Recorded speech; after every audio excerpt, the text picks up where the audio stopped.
Nakuha ko na lahat. Sapat na 'to para sa down payment ng condo natin, babe." Ang mga salitang iyon, malambing at puno ng pangako, ay hindi para sa akin. Narinig ko ang mga ito mula sa kabilang silid, kung saan kausap ni Elion sa telepono ang kung sino man, at ang bawat kataga ay tila isang matulis na bubog na tumusok sa aking pandinig. Sa aking harapan, sa ibabaw ng aming maliit na mesang gawa sa kawayan, nakalatag ang aming pag-asa. Maingat kong inaayos ang mga lukot-lukot na pera. Pinaghihiwalay ang mga barya ayon sa halaga nito sa loob ng isang lumang lata ng biskwit. Ito na ang lahat ng naipon ko.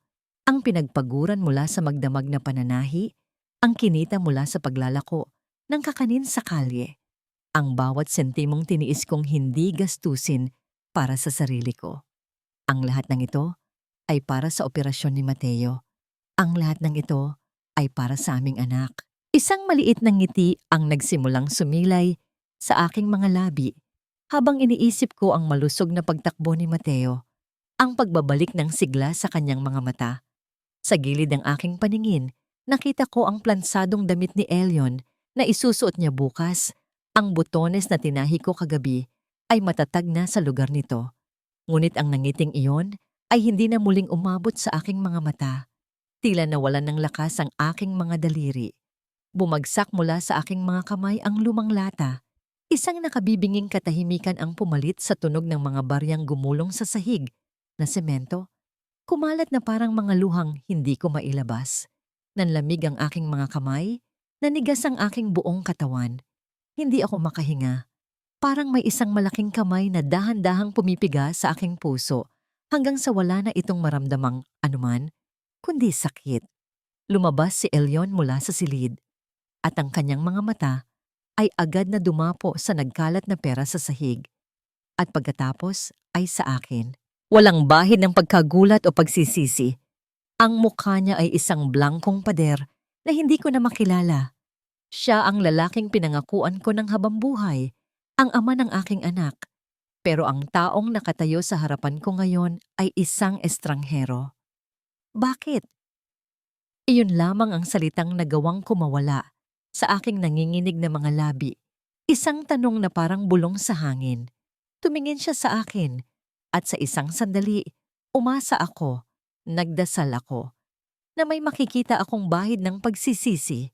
Pero wala. Ang nakita ko lang ay pagod at inis. Inamin ko na, Kalista. Tama na. Sagot niya.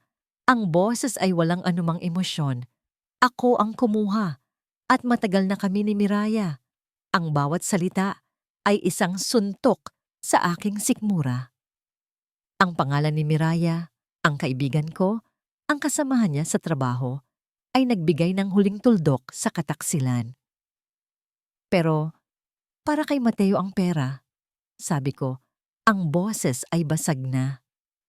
Para sa buhay ng anak mo, isang mapait na tawa ang kumawala sa kanya. Buhay? Anong klasing buhay, Kalista?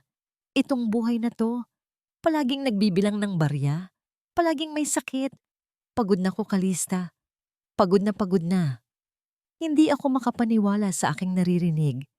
Ang mga sakripisyo ko, ang mga puyat ko, ang pag-ibig ko, lahat ay isinantabi na parang basura.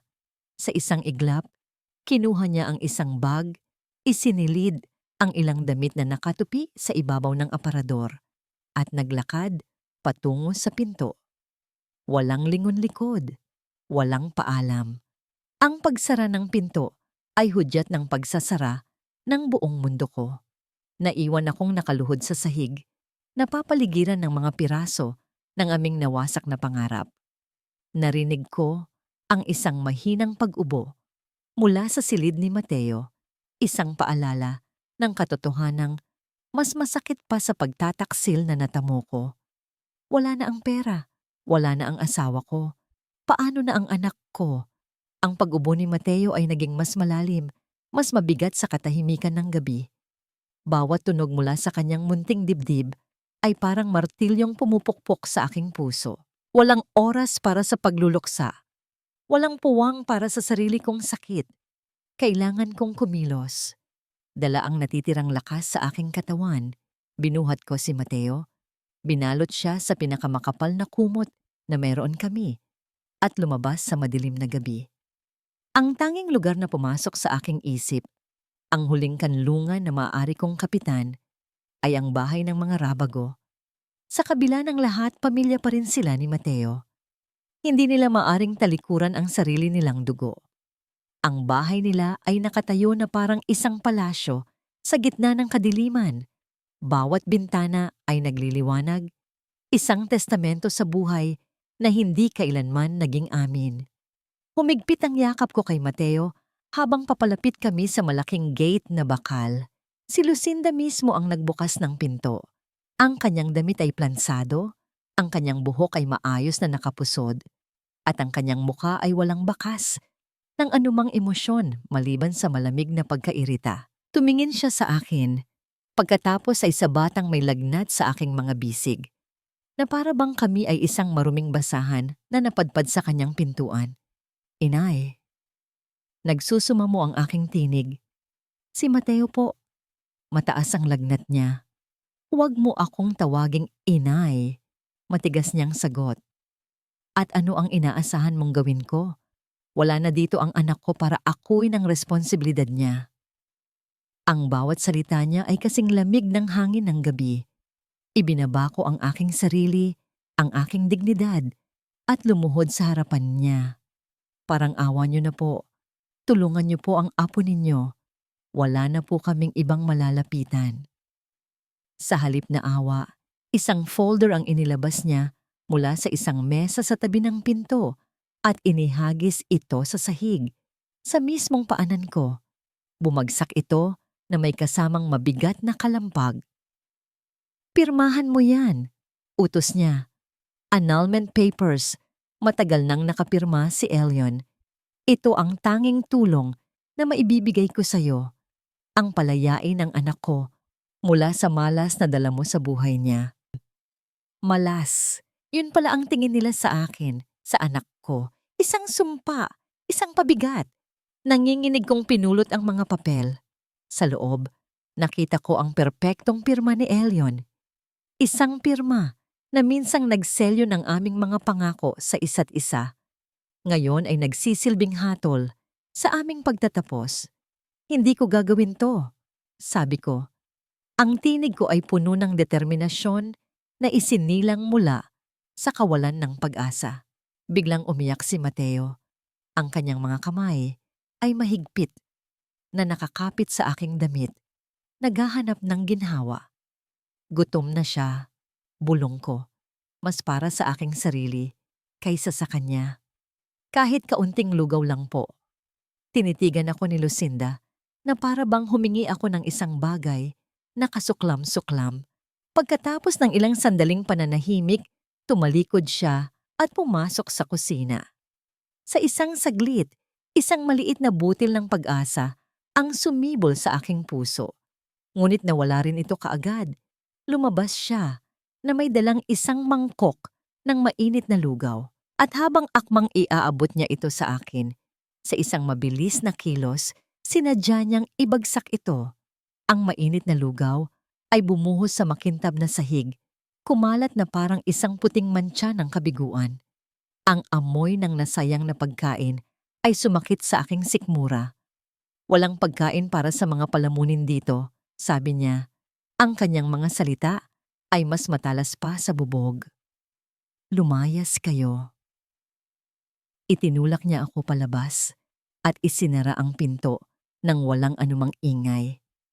Ang tanging tunog na naiwan ay ang pag-ikot ng kandado.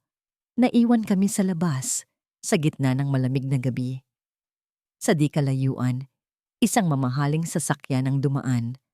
Ang mga ilaw nito ay panandaliang nagbigay liwanag sa aking muka na basang-basa na ng luha. Niyakap ko ng mahigpit si Mateo, na ngayon ay hirap ng huminga. Nasa labas kami ng isang palasyo, pero pakiramdam ko ay nasa pinakailalim kami ng impyerno. Ang kadiliman ay tila isang malaking kumot na bumabalot sa aming dalawa ni Mateo. Malagkit at malamig. Nakaupo ako sa gilid ng kalsada, Yakap-yakap ang aking anak habang ang mga sasakyan ay dumaraan na parang mga bituing walang pakialam sa aming munting mundo na gumuho na. Hindi ko alam kung gaano katagal kaming nanatili roon sa pagitan ng kawalan at ng mas malalim pang kawalan. Diyos ko, Kalista, anong nangyari sa inyo? Isang pamilyar na boses ang pumunit sa aking pagkatulala.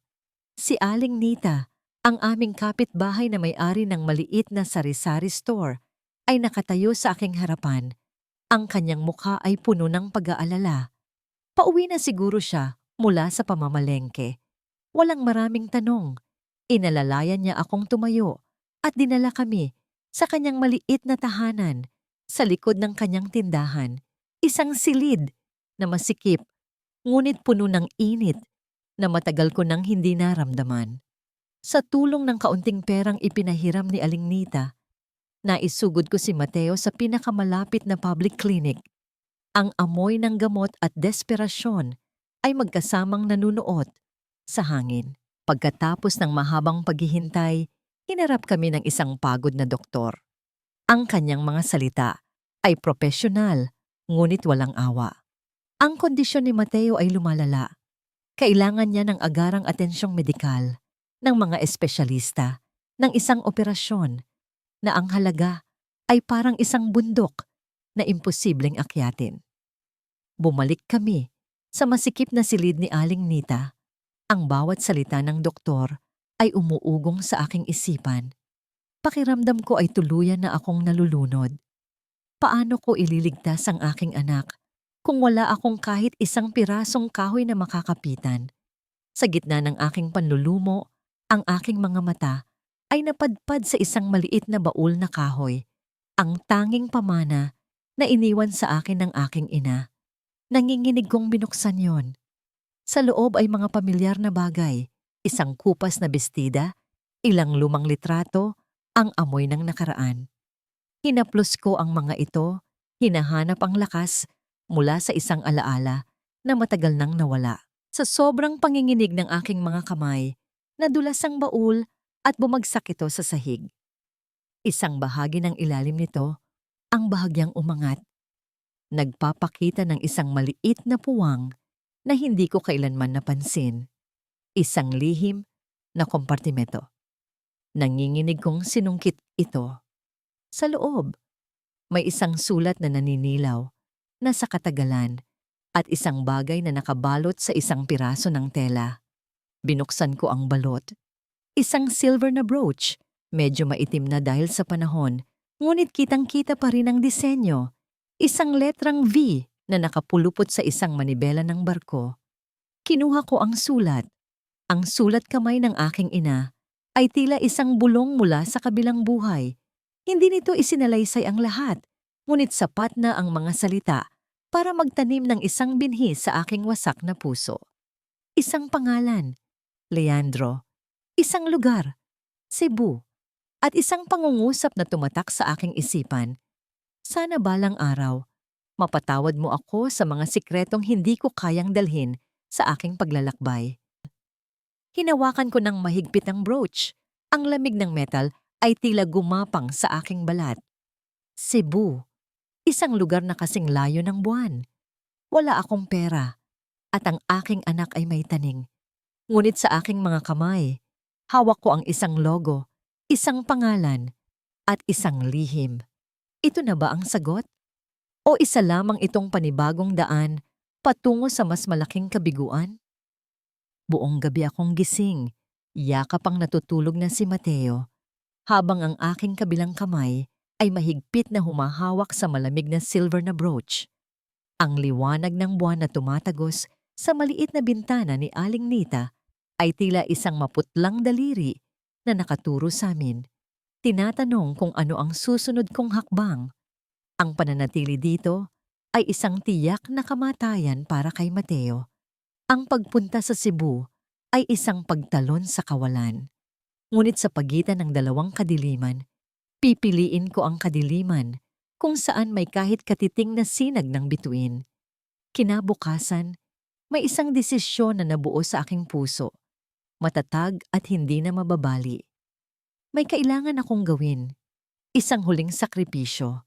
Dahan-dahan kong hinubad mula sa aking daliri ang nag-iisa kong natitirang alahas, ang aking wedding ring.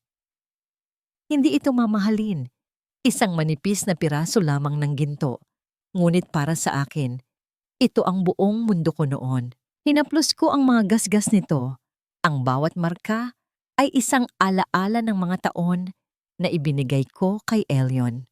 Ngayon, ang huling piraso ng kahapon na yon ay kailangan kong bitawan para makabili ng bukas para sa aking anak.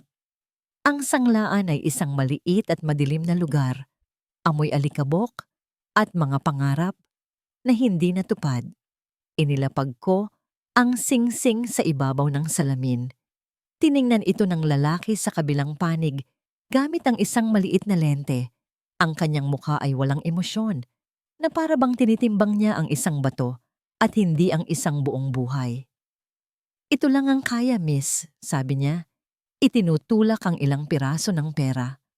Mas mababa pa sa inaasahan ko, ngunit wala akong karapatang tumawad. Ang singsing.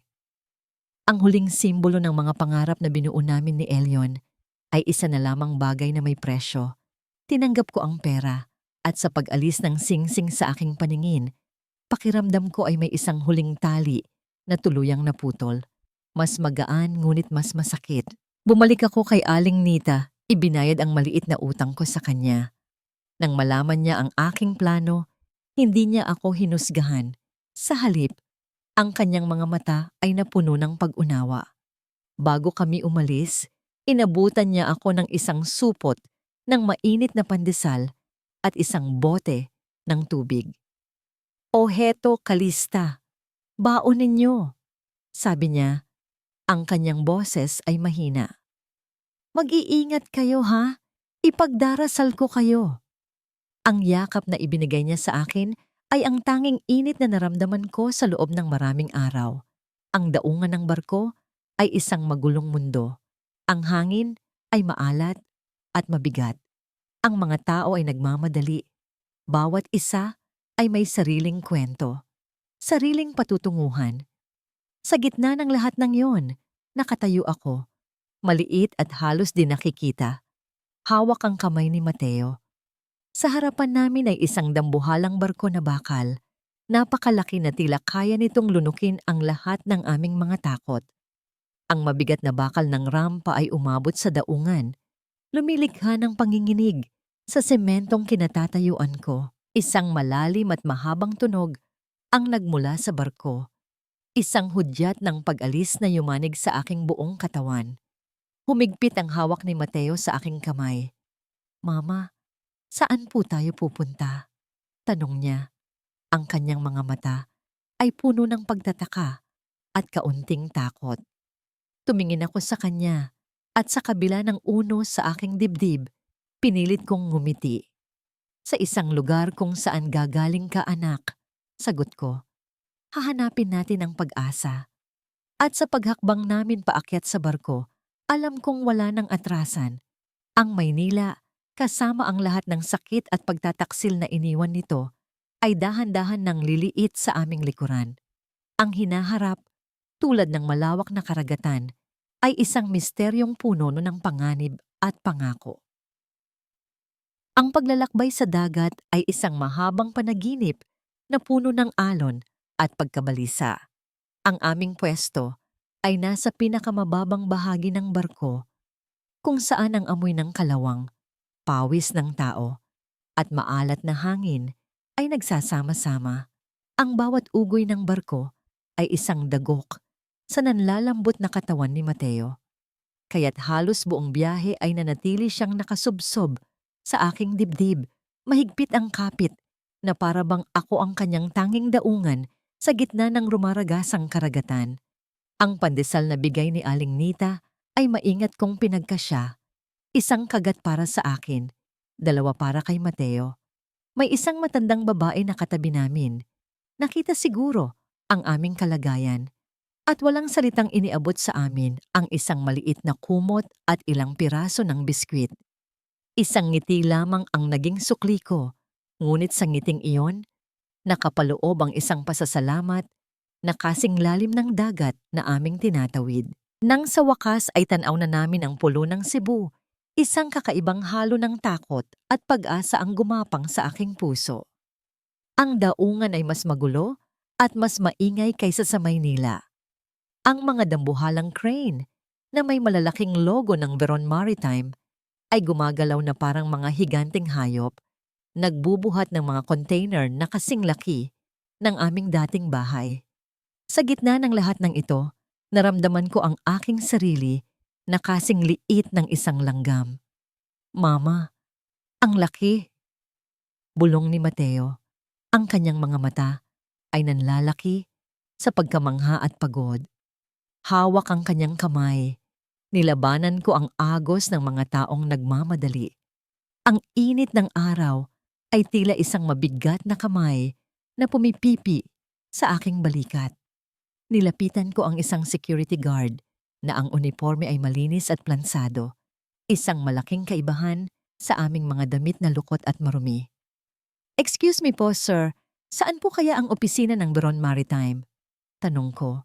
Sinisikap na panatilihing matatag ang aking boses. Sino rin niya ako mula ulo hanggang paa. Ang kanyang mga mata ay hindi man lang nagtangkang itago ang pag-ismid.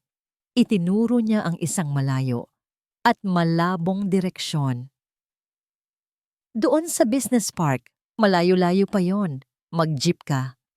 Ngunit ang natitirang pera sa aking bulsa ay sapat na lamang para sa tubig at marahil isang piraso ng tinapay. Sa ilalim ng nakakapasong sikat ng araw, umupo kami sa isang maalikabok na bangketa. Si Mateo ay nakatulog sa aking kandungan, ang kanyang paghinga ay mababaw. Isang alon ng kawalan ng pag-asa ang biglang bumuhos sa akin. Ano itong ginagawa ko? Dinala ko ang aking may sakit na anak sa isang syudad ng mga estranghero. Habol ang isang pangalan mula sa isang lumang sulat. Isa ba itong katapangan o isang malaking kahibangan? Kinapa ko ang silver na brooch sa aking bulsa. Ang matulis na dulo nito ay nagbigay ng kaunting sakit sa aking palad. Isang paalala na totoo ang lahat ng ito. Ito ang tanging pisikal na koneksyon ko sa pag-asang aking pinanghahawakan. Habang ako'y nakaupo roon, tulala at nawawala sa sarili, isang makintab at itim na kotse ang dumaan sa aming harapan at huminto sa tapat ng isang napakataas na gusali na gawa sa salamin. Sa gilid ng kotse, nakaukit ang parehong logo na nasa aking palad. Isang letrang V na nakapulupot sa isang manibela. Ang gusali sa aking harapan na sumasalamin sa asul na langit ay ang mismong punong tanggapan ng Veron Maritime. Nandoon na ako. Nasa harapan ko na ang aking patutunguhan. Ngunit habang tinitingnan ko ang matatayog na pinto nitong salamin at ang mga gwardiyang nakauniforme, naramdaman kong mas malayo pa ito kaysa sa buwan. Paano makakapasok ang isang tulad ko sa loob ng palasyong yon nasa Mambampas? Ang gusali sa aking harapan ay isang halimaw na gawa sa salamin at bakal, sumasalamin sa araw na walang awa.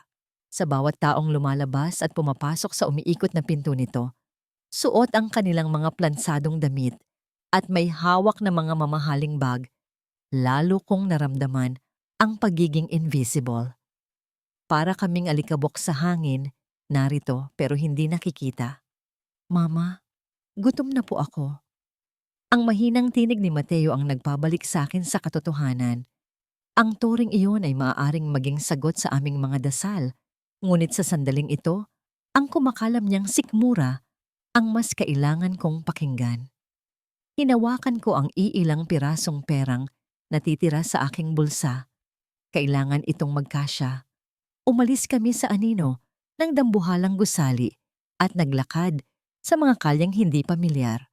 Sa isang eskinita, sa likod lamang ng nagtataasang mga gusali, natagpuan namin ang isang maliit na karinderya na amoy lutong bahay. Dito kumakain ang mga ordinaryong empleyado, ang mga security guard, ang mga janitor, ang mga taong nagpapatakbo sa makina ng malalaking korporasyon. Umorder ako ng isang mangkok ng lugaw at isang baso ng tubig. Pinanood ko si Mateo na dahan-dahang ubusin ang mainit na sabaw. Ang bawat subo niya ay tila nagbabalik ng kaunting kulay sa kanyang maputlang mukha. Habang kumakain siya, naririnig ko ang usapan ng may-ari ng karinderya. Isang babaeng nasa edad 50 na may matapang na itsura at ng isa sa kanyang mga tauhan. Naku Mercy, paano na yan? Biglang umalis si Rosa. Sino nang maghuhugas ng mga plato? Ewan ko. Bahala na. Kailangan ko ng tao. Ngayon na. Sagot ng babaeng tinawag na Mercy. Ang kanyang boses ay puno ng pagkainis. Isang ideya ang biglang pumasok sa aking isip. Isang ideyang isinilang mula sa purong desperasyon. Nang matapos kumain si Mateo, nilapitan ko si Aling Mercy. Ang puso ko ay kumakabog sa aking dibdib. Ale, pasensya na po sa abala, panimula ko. Pinipilit na huwag mautal. Narinig ko po na kailangan ninyo ng tagahugas. Ako po, kahit ano pong trabaho, tatanggapin ko. Tiningnan ako ni Aling Mercy mula ulo hanggang paa. Ang kanyang mga mata ay matalas. Sinusuri ang aking pagkatao. Nakita niya ang pagod sa aking mukha, ang lumakong damit, ang payat na batang nagtatago sa aking likuran.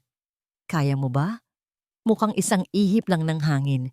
Tatangayin ka na, sabi niya. Pero walang pangiinsulto sa kanyang tono.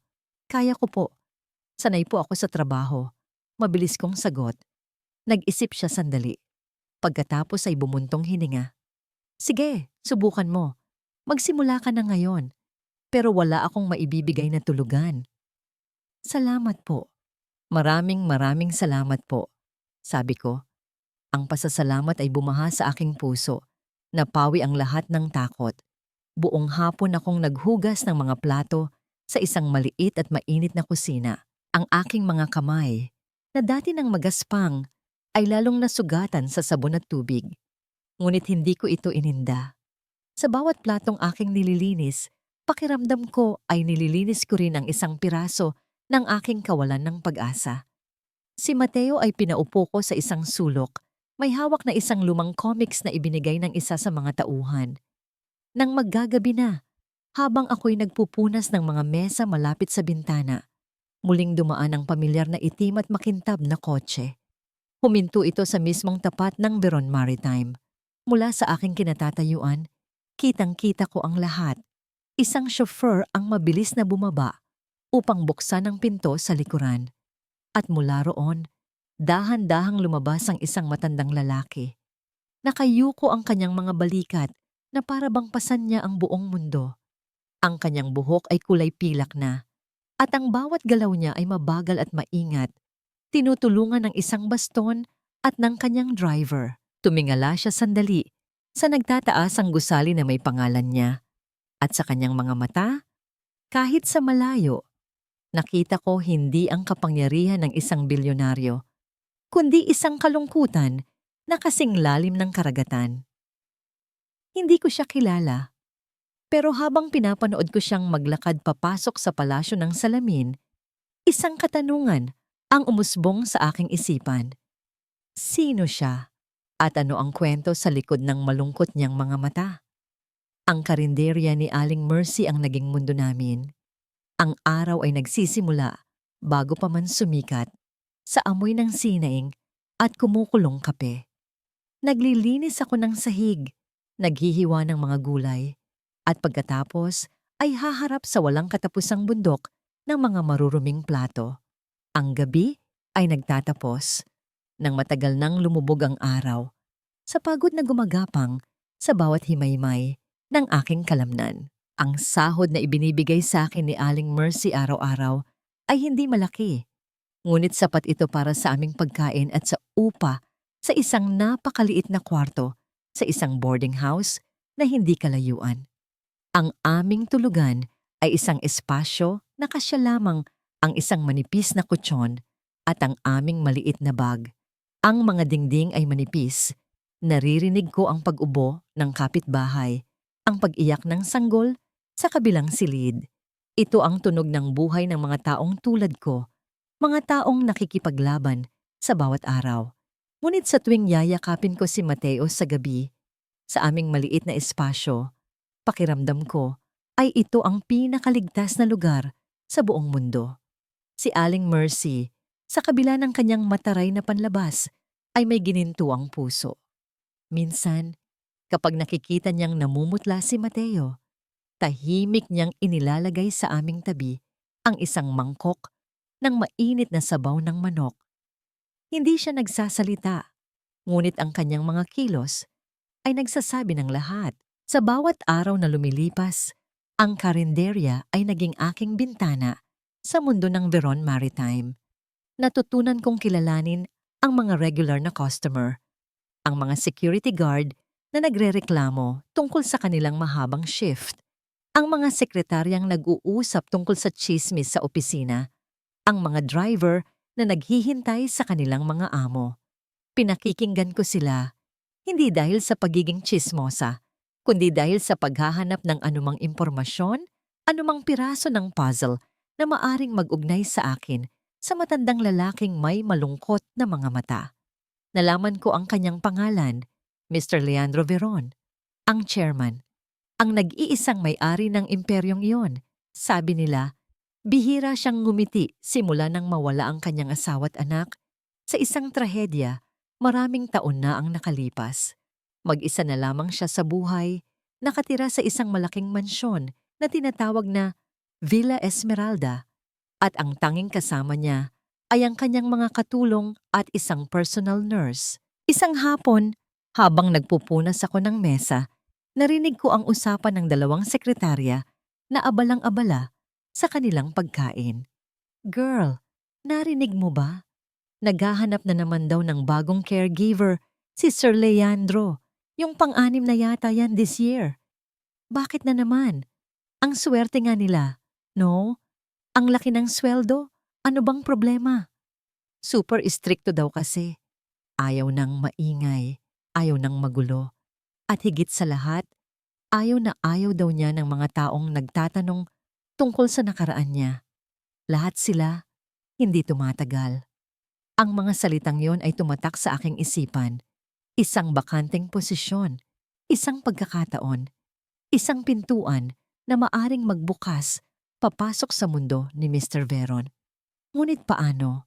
Paano ako, isang tagahugas lang ng plato, makakarating sa posisyong yon? Kinagabihan, habang pinagmamasdan ko ang natutulog na si Mateo, ang kanyang paghinga ay mas kalmado na ngayon dahil sa regular na pagkain, hinawakan kong muli ang silver na brooch. Ang letrang V at ang manibela, Veron, ang pangalan niya. At marahil, ang pangalan ko rin, ang plano, ay nagsimulang mabuo sa aking isipan. Isang planong napakatapang, napakaimposible, na halos ikatawa ko ang sarili kong kahibangan.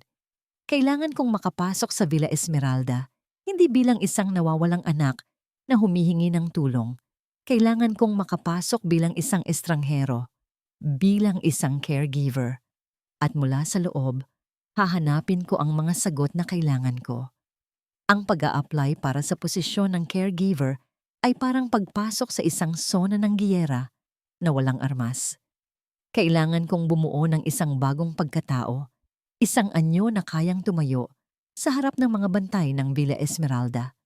Ginamit ko ang natitirang pera sa aking bulsa, hindi para sa pagkain, kundi para sa isang simpleng damit mula sa isang ukay-ukay na tindahan.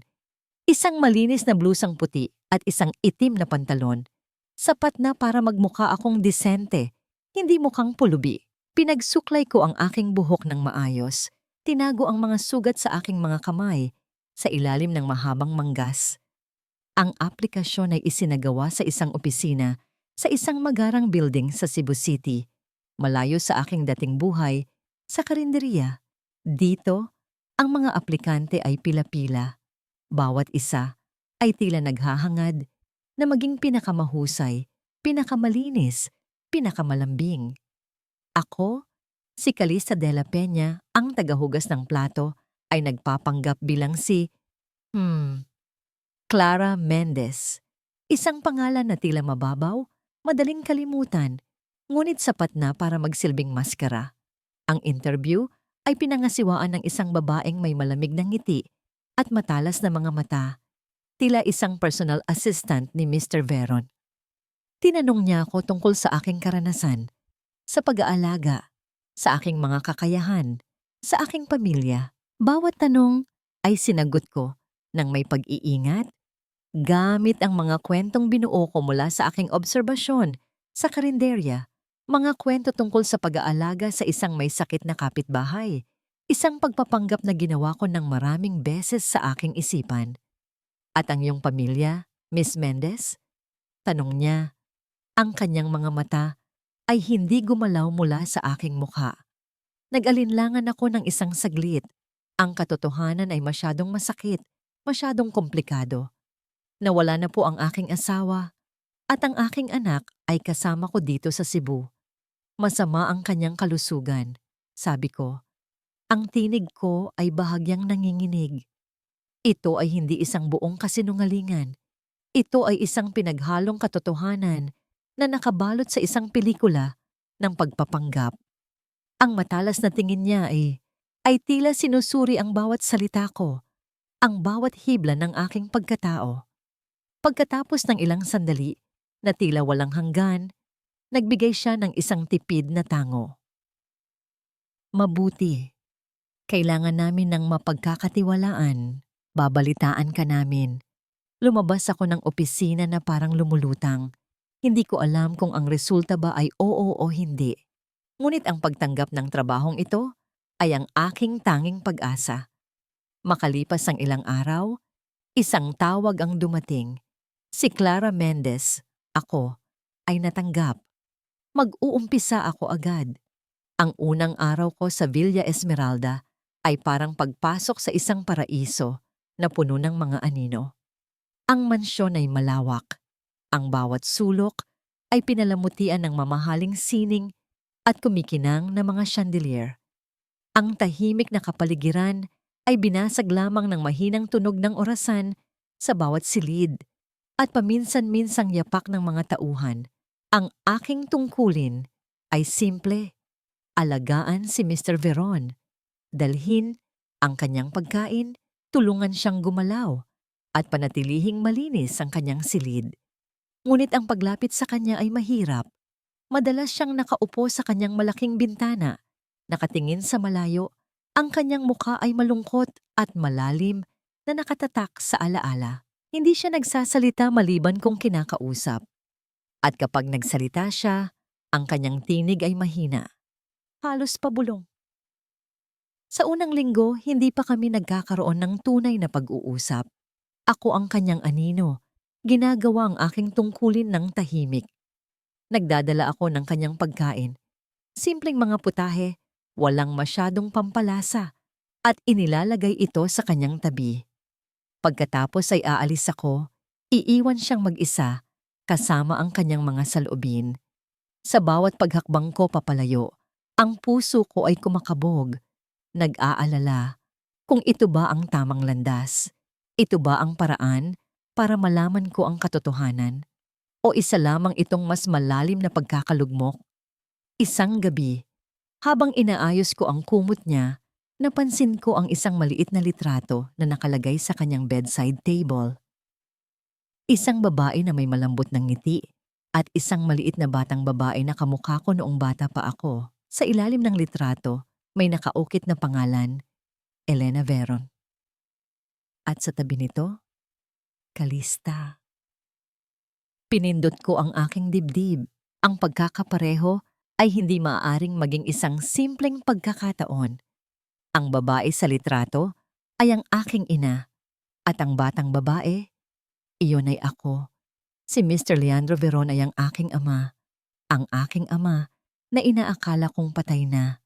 Ang aking ama na nagtatago sa likod ng isang pangalan at ng isang malungkot na pagkatao. Ang katotohanan ito ay biglang nagbigay ng bagong kahulugan sa bawat sandali na ginugugol ko sa Villa Esmeralda. Hindi na lamang ako isang caregiver na nagtatago ng lihim. Ako ay isang anak na muling natagpuan ang kanyang nawawalang ama.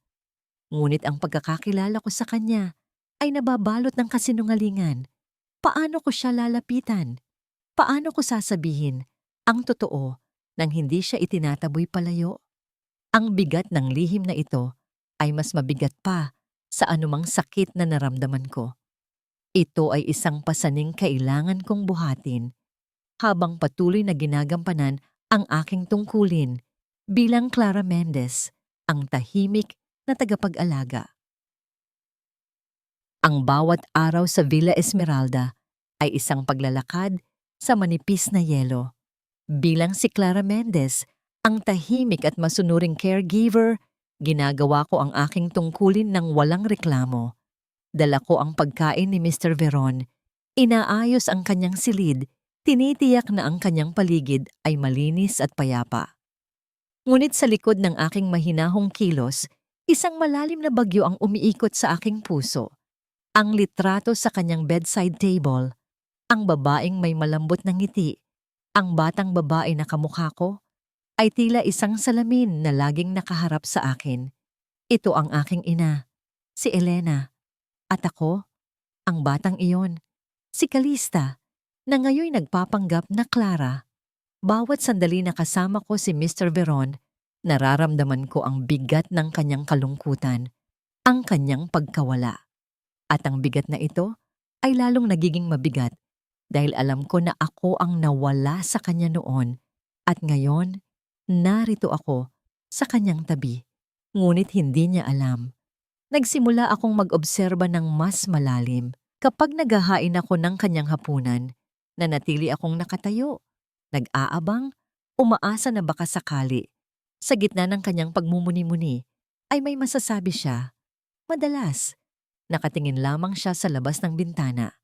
Ang kanyang mga mata ay tila nakatanaw sa mga alaala ng nakaraan. Minsan, habang naglilinis ako malapit sa kanya, napansin kong napahawak siya sa kanyang dibdib. Isang kilos na tila puno ng sakit. Isang hapon, naghahanda ako ng kanyang tsaa. Narinig ko siyang bumulong. Isang salitang lumabas mula sa kanyang mga labi na tila isang pag-amin sa kawalan. Elena, ang pangalan ng aking ina. Bumilis ang tibok ng aking puso. Nais kong sumagot. Nais kong sabihin, nandito ako, Papa. Ngunit napigilan ko ang sarili ko. Hindi pa ito ang tamang oras. Hindi pa ito ang tamang paraan. Sa halip, nagpatuloy ako sa aking ginagawa. Ang aking mga kamay ay bahagyang nanginginig. Nang ilapag ko ang tsaa sa kanyang tabi, naglakas loob akong magsalita gamit ang tinig ni Clara. Gusto niyo po ba ng kasama, Mr. Veron? Sabayan ko po kayo habang umiinom ng tsaa? Nagulat siya sa aking alok. Tumingin siya sa akin. Isang mahabang tingin na tila sinusuri niya ang aking pagkatao. Sa unang pagkakataon, nakita ko ang bahagyang pagbabago sa kanyang mga mata. Isang kislap ng pagtataka. Marahil o marahil, isang pahiwatig ng pag-asa. Pagkatapos ng isang sandali ng katahimikan, tumango siya ng bahagya. Umupo ako sa isang silya sa tapat niya, hindi masyadong malapit, hindi rin masyadong malayo. Nanatili kaming tahimik sa loob ng ilang minuto. Ang tanging naririnig ay ang mahinang tunog ng orasan sa malaking sala at ang paglagok ni Mr. Veron sa kanyang tsa. Ang katahimikan ay hindi na kasing bigat ng dati. Ito ay naging mas mapayapa. Maganda ang panahon sa labas, sabi niya. Ang kanyang tinig ay mahina, ngunit mas malinaw kaysa karaniwan. Opo, Mr. Veron, sagot ko. Parang gusto mong maglakad-lakad sa hardin. Tumingin siya sa akin at sa isang iglap, sa tinging iyon, nakakita ako ng isang bakas ng isang lalaking dati puno ng buhay. Mahilig maglakad ang asawa ko sa hardin noon, sabi niya. Ang kanyang tinig ay puno ng pagnanasa, lalo na kapag maganda ang panahon. Ang mga salitang yon ay tila isang kutsilyo na umiikot sa aking puso. Ang aking ina, ang kanyang mga paboritong lugar, ang mga alaala na hindi ko na halos matandaan, ngunit siya, tila buhay na buhay pa rin sa kanyang puso. Sabi po nila, mahilig daw siya sa mga bulaklak na sampagwita. Sabi ko, ang aking tinig ay bahagyang nagbibigkas, nagbabaka sakaling kung mayroon siyang mararamdaman. Tumingala si Mr. Veron sa akin. Ang kanyang mga mata ay tila naghahanap ng isang bagay.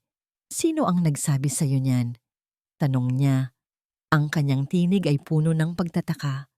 Nag-isip ako ng mabilis. Hindi ko maaaring sabihin ang totoo.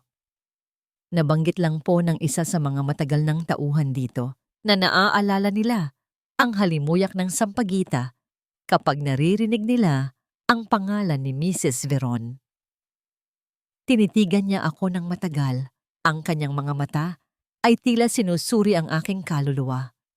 Hindi ako makakilos. Hindi ako makapagsalita. Tila ba ang bawat hibla ng aking pagkatao ay nakalantad sa kanya. Pagkatapos ng ilang sandali, isang napakahinang na ngiti ang sumilay sa kanyang mga labi. Isang ngiti na hindi ko pa nakikita simula nang ako'y dumating. Oo, sabi niya. Ang kanyang tinig ay tila nanginginig. Mahilig siya doon. Talaga. Sa sandaling iyon, sa pagitan ng aming dalawa, sa gitna ng tahimik na sala ng isang marangyang mansyon, isang maliit na tulay ang nabuo. Isang tulay na gawa sa mga alaala, sa mga pangarap, at sa mga lihim na hindi pa nabubunyag. Ang bawat araw sa Villa Esmeralda ay isang paglalakad sa manipis na yelo. Bilang si Clara Mendez, ang tahimik at masunuring caregiver, ginagawa ko ang aking tungkulin nang walang reklamo. Dala ko ang pagkain ni Mr. Veron, inaayos ang kanyang silid, tinitiyak na ang kanyang paligid ay malinis at payapa. Ngunit sa likod ng aking mahinahong kilos, isang malalim na bagyo ang umiikot sa aking puso. Ang litrato sa kanyang bedside table, ang babaeng may malambot na ngiti, ang batang babae na kamukha ko, ay tila isang salamin na laging nakaharap sa akin. Ito ang aking ina, si Elena. At ako, ang batang yun, si Calista, na ngayon nagpapanggap na Clara. Bawat sandali na kasama ko si Mr. Veron, nararamdaman ko ang bigat ng kanyang kalungkutan, ang kanyang pagkawala. At ang bigat na ito ay lalong nagiging mabigat dahil alam ko na ako ang nawala sa kanya noon. At ngayon, narito ako sa kanyang tabi. Ngunit hindi niya alam. Nagsimula akong mag-obserba ng mas malalim. Kapag naghahain ako ng kanyang hapunan, nanatili akong nakatayo, nag-aabang, umaasa na baka sakali. Sa gitna ng kanyang pagmumuni-muni ay may masasabi siya. Madalas, nakatingin lamang siya sa labas ng bintana. Ang kanyang mga mata ay tila nakatanaw sa mga alaala ng nakaraan. Minsan, habang naglilinis ako malapit sa kanya, napansin kong napahawak siya sa kanyang dibdib.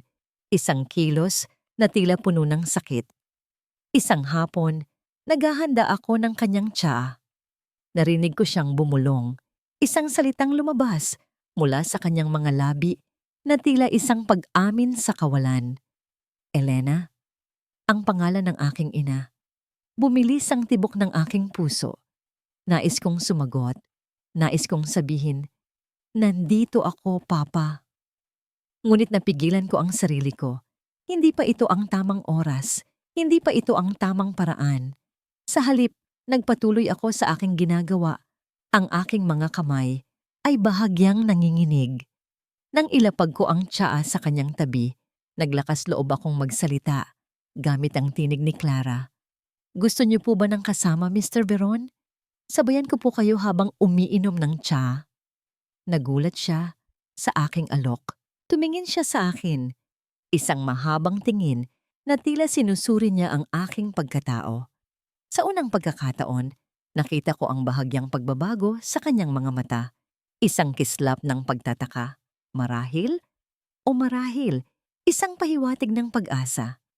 Pagkatapos ng isang sandali ng katahimikan, tumango siya ng bahagya. Umupo ako sa isang silya sa tapat niya. Hindi masyadong malapit, hindi rin masyadong malayo. Nanatili kaming tahimik sa loob ng ilang minuto. Ang tanging naririnig ay ang mahinang tunog ng orasan sa malaking sala at ang paglagok ni Mr. Veron sa kanyang tsa. Ang katahimikan ay hindi na kasing bigat ng dati. Ito ay naging mas mapayapa. Maganda ang panahon sa labas. Sabi niya, ang kanyang tinig ay mahina, ngunit mas malinaw kaysa karaniwan. Opo, Mr. Veron, sagot ko. Parang gusto mong maglakad-lakad sa hardin. Tumingin siya sa akin at sa isang iglap. Sa tinging iyon, nakakita ako ng isang bakas ng isang lalaking dati puno ng buhay. Mahilig maglakad ang asawa ko sa hardin noon. Sabi niya, ang kanyang tinig ay puno ng pagnanasa, lalo na kapag maganda ang panahon. Ang mga salitang iyon ay tila isang kutsilyo na umiikot sa aking puso. Ang aking ina, ang kanyang mga paboritong lugar, ang mga alaala na hindi ko na halos matandaan, ngunit siya, tila buhay na buhay pa rin sa kanyang puso. Sabi po nila, mahilig daw siya sa mga bulaklak ng sampagwita. Sabi ko, ang aking tinig ay bahagyang nagbibigkas, nagbabaka sakaling kung mayroon siyang mararamdaman. Tumingala si Mr. Veron sa akin. Ang kanyang mga mata ay tila naghahanap ng isang bagay.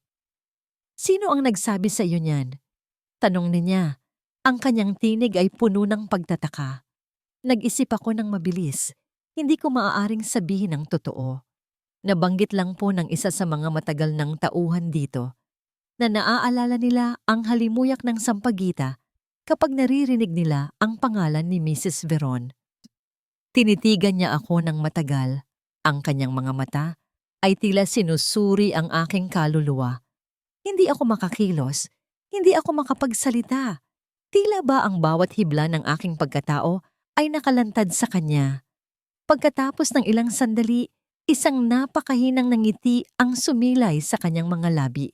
Isang ngiti na hindi ko pa nakikita simula nang ako'y dumating.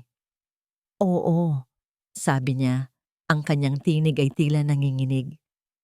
Mahilig siya doon, talaga. Sa sandaling iyon, sa pagitan ng aming dalawa, sa gitna ng tahimik na sala ng isang marangyang mansyon, isang maliit na tulay ang nabuo. Isang tulay na gawa sa mga alaala, sa mga pangarap, at sa mga lihim na hindi pa nabubunyag. Ang maliit na pag-uusap na yon tungkol sa sampagita ay tila nagbukas ng isang maliit na siwang sa pader na nakapalibot kay Mr. Veron. Sa mga sumunod na araw, napansin kong mas madalas siyang tumitingin sa akin, hindi na lamang bilang isang tagapag-alaga, kundi bilang isang tao na mayroon ding sariling pagkatao.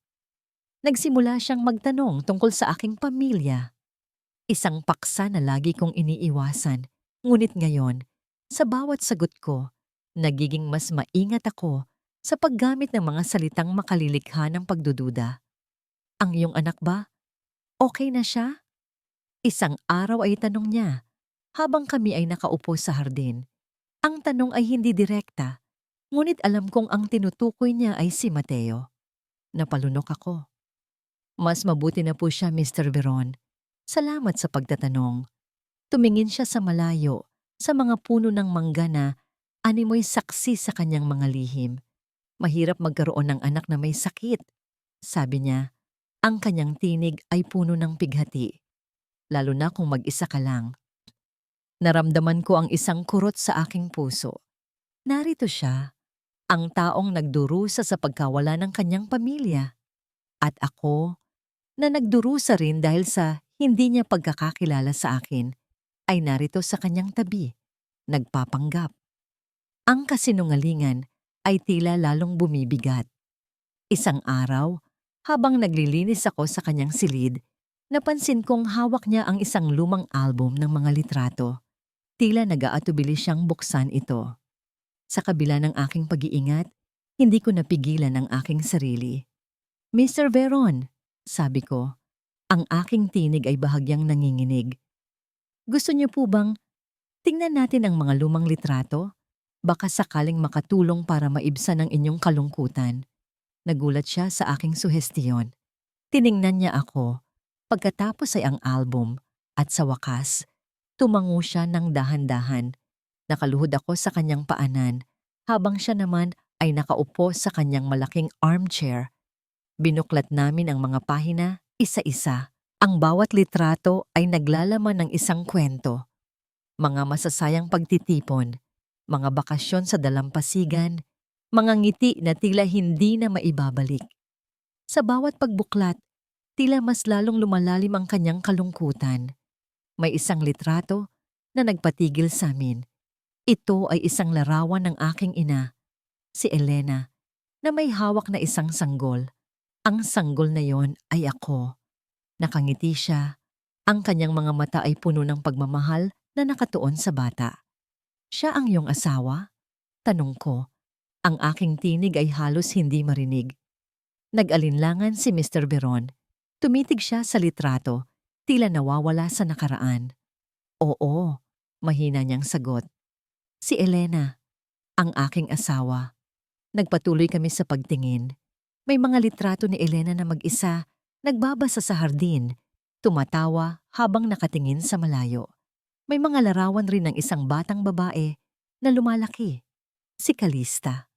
Mga larawan ng kanyang unang hakbang, ng kanyang pagtatapos sa elementarya, ng mga araw na puno ng pag-asa. Sa bawat litrato ng batang si Calista, napapansin kong tila nagkakaroon ng kakaibang kislap sa mga mata ni Mr. Veron.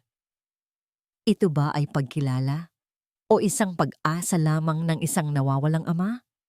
Ang batang ito, sabi niya, ang kanyang tinig ay nanginginig. Habang nakaturo sa isang litrato ni Calista na may 5 taong gulang, hawak ang isang maliit na manibela ng laruan. Siya, kamukha siya ng aking anak. Ang mga salitang yon ang nagpatigil sa aking paghinga. Ito na siguro ang pinakamalapit na maaari kong marating. Ang ganda niya po, sabi ko. Ang aking tinig ay halos nabibiyak. Para siyang anghel. Pinikit ni Mr. Veron ang kanyang mga mata. Tila nagpipigil ng malalim na emosyon. Sana naalala ko pa siya. Bulong niya. Sana nakasama ko pa siya. Ang mga salitang yon ay tumusok sa aking puso. Narito ang aking ama, nagdurusa sa pagkawala ng kanyang anak na hindi niya alam na nasa kanyang harapan lamang. Ang aking puso ay puno ng pagnanais na yakapin siya, na sabihin ang lahat. Ngunit ang takot, ang kasinungalingan, ang panganib, lahat ng ito ay pumipigil sa akin. Sa ngayon, ang maaari ko lamang gawin ay maging anino niya, isang tagapag-alaga na nagtatago ng isang lihim na kasing laki ng kanyang kalungkutan. Ang bawat araw na lumilipas sa Villa Esmeralda ay isang pagsubok sa aking katatagan. Bilang si Clara Mendez, ang tapat na caregiver, ginagampanan ko ang aking tungkulin ng buong husay. Ngunit sa tuwing nakikita ko si Mr. Veron, ang aking puso ay kumakabog sa pagitan ng dalawang mundo. Ang mundo ng kasinungalingan, kung saan ako'y naninirahan, at ang mundo ng katotohanan na aking hinahanap. Ang imahe ng aking ina, si Elena, at ng aking sarili bilang batang si Calista ay patuloy na bumabagabag sa aking isipan na para bang bumubulong na ang panahon na para kumilos. Isang hapon, habang naghahanda ako ng kanyang gamot, napansin kong tila may hinahanap siya sa kanyang drawer. Mukhang nawawala ang isang bagay. May hinahanap po ba kayo, Mr. Veron? Tanong ko. Pinipilit na panatilihing kalmado ang aking boses. Tumingin siya sa akin. Ang kanyang mga mata ay puno ng pag-aalala. Ang aking lumang notebook, sabi niya. Ang kanyang tinig ay mahina. May mga lumang sulat doon. Hindi ko mahanap. Isang ideya ang biglang nabuo sa aking isipan. Ang notebook. Maaring naroon ang mga kasagutan na matagal ko nang hinahanap. Maaring naroon ang mga detalye tungkol sa kung bakit siya nagtago kung sino ang may kagagawa ng lahat ng ito. Dito po sa mesa wala na po. Tanong ko, habang sinusuri ang paligid. Wala na doon. Sabi niya, bumuntong hininga. Siguro, naiwala ko na. Naglakas loob akong magtanong. Ang aking puso ay kumakabog sa aking dibdib. Mr. Veron, alam niyo po ba ang pangalan ng aking ina? Si Mrs. Elena Veron po. Natigilan siya. Ang kanyang mga mata ay nanlaki at tila ba nawala ang kulay sa kanyang mukha. Tumingin siya sa akin, isang matagal na pagtitig na puno ng pagtataka at pag-aalinlangan. Elena, Veron, sabi niya, ang kanyang tinig ay halos pabulong. Paano? Paano mo nalaman ang pangalan niya? Naramdaman ko ang pagtindig ng mga balahibo sa aking braso. Ito na ang sandali. Ito na ang pagkakataon. Kailangan kong maging matapang. Nakita ko po sa litrato, sabi ko, itinuturo ang larawan sa bedside table. At sa isang lumang sulat na nakita ko sa mga gamit ng aking ina, ang pangalan niya po ay Elena Veron. At ang pangalan ko po, nag-alinlangan ako ng isang saglit. Ang mga salita ay tila bumabara sa aking lalamunan. Ngunit kailangan kong ituloy. Ang pangalan ko po ay Calista. Calista Veron. Ang pagbigkas ko ng aking tunay na pangalan ay parang isang sigaw sa gitna ng katahimikan. Ang mga salita ay lumabas mula sa aking bibig. Dala ang bigat ng lahat ng taon ng pagtatago, ng lahat ng taon ng pagdurusa. Tiningnan niya ako. Ang kanyang mga mata ay puno ng halo-halong emosyon. Pagtataka, pagkalito, at isang pahiwatig ng pag-asa na unti-unting nagiging pagkilala. Tiningnan niya ang aking mukha, ang aking mga mata, na para bang sinusuri niya ang bawat detalye, hinahanap ang pagkakahawig sa babaeng minahal niya noon. Ang kanyang mga kamay ay nagsimulang manginig. Calista? Bulong niya. Ang pangalan ko ay tila isang malalim na pag-amin. Tumango ako. Ang aking mga mata ay puno ng luha. Hindi ko na napigilan ang pagdaloy ng aking mga luha. Opo, Papa. Ako po si Calista. Ang anak niyo po. Ang mga salitang iyon, iyong ko, ay tila isang kidlat na tumama sa kanya. Ang kanyang mukha ay nagbago. Mula sa pagkalito, naging pagkagulat, pagkatapos ay pagtanggi, at sa huli, pagkilala. Ang kanyang mga mata ay nanlaki, puno ng hindi makapaniwalang emosyon. Bumagsak siya sa kanyang upuan. Ang kanyang balikat ay nanginginig. Hindi maaari, sabi niya. Ang kanyang tinig ay basag. Calista, anak ko. Lumapit ako sa kanya. Dahan-dahan, inabot ang kanyang nanginginig na kamay. Papa, sabi ko, ang aking tinig ay puno ng lahat ng pagmamahal na aking naramdaman, lahat ng pangungulila na aking dinanas. Ako po ito. Sa unang pagkakataon, mula nang ako'y dumating, nakita ko ang pagbagsak ng kanyang mga depensa. Ang malungkot na lalaki sa aking harapan ay hindi na ang chairman ng Veron Maritime, kundi isang ama na natagpuan ang kanyang nawawalang anak. Bumuhos ang kanyang mga luha, kasabay ng mga yakap na puno ng pangungulila at pagsisisi. Sa sandaling iyon, ang lahat ng kasinungalingan, ang lahat ng pagpapanggap ay naglaho. Narito kami, ama at anak, na nagkakilala muli sa pagitan ng mga anino ng nakaraan. Ang yakap ni Papa ay hindi ko akalain. Ito ay yakap na puno ng pangungulila ng 25 taon, puno ng pagsisisi sa mga nawalang sandali, at puno ng pag-asa na sa wakas ay natagpuan niya na ang nawawala niyang piraso. Sa aking mga bisig, naramdaman ko ang panginginig ng kanyang katawan. Ang bawat paghikbi niya ay tila isang pag-amin sa lahat ng kanyang pinagdaanan. Bumalik ang lahat ng sakit na aking naramdaman, ang pagtataksil ni Alien, ang pagkutya ni Lucinda, ang pagkawala ng aking ina. Ngunit sa gitna ng lahat ng yon, naroon din ang init ng yakap ng isang ama. Kalista, anak ko, ang paulit-ulit niyang bulong na tila hindi makapaniwala sa katotohanan. Bakit, bakit ngayon mo lang sinabi? Hinaplos ko ang kanyang likod. Natakot po ako, Papa. Hindi ko alam kung paano at kailangan ko munang siguraduhin ang kaligtasan ni Mateo.